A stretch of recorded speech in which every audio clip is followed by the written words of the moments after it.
वाचवा, वाचवा, वाचवा.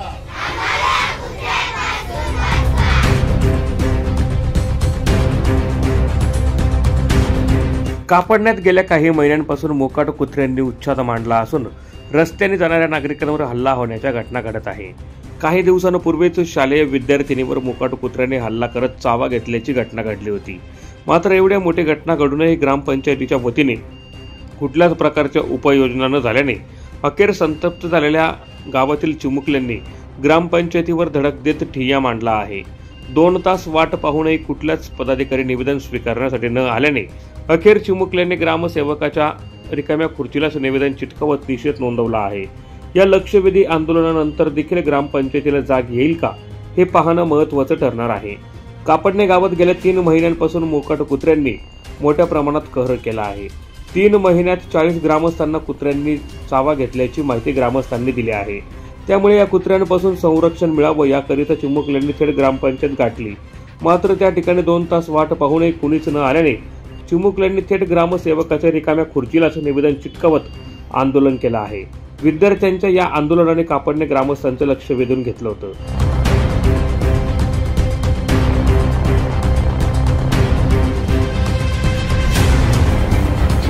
माझं नाव श्री विनय पाटील आहे. मी श्री विनय प्राथमिक विद्यालयामध्ये जाते. मी कापडणे तालुका जिल्हा धुळे. कापडणे गावात कुत्र्यांचं प्रमाण खूप वाढलेलं आहे, म्हणून ग्रामपंचायतने काहीतरी करायला पाहिजे. कुत्र्यांचा बंदोबस्त करायला पाहिजे.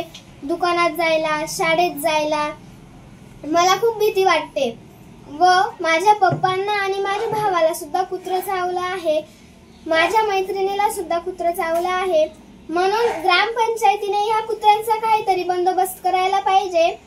जर ग्रामपंचायतीने 15-20 दिवसात कुत्र्यांचा बंदोबस्त केला नाही तर आम्ही सगळेजण धुळ्याला कलेक्टर साहेबांकडे जाऊ.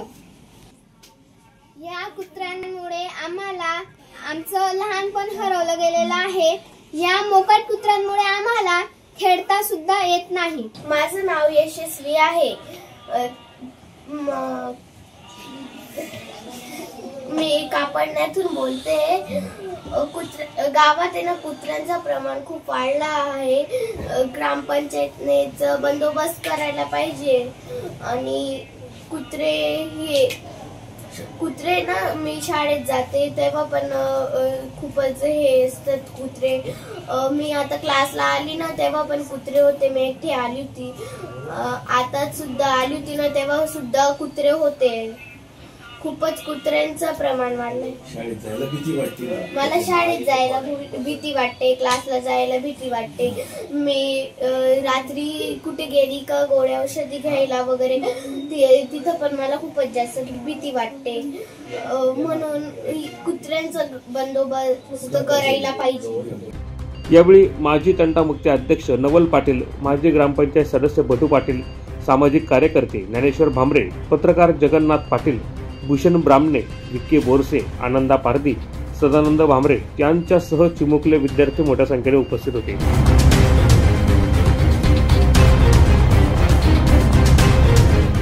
प्रतिनिधी सुनील निकम, माझा महाराष्ट्र न्यूज, धुळे.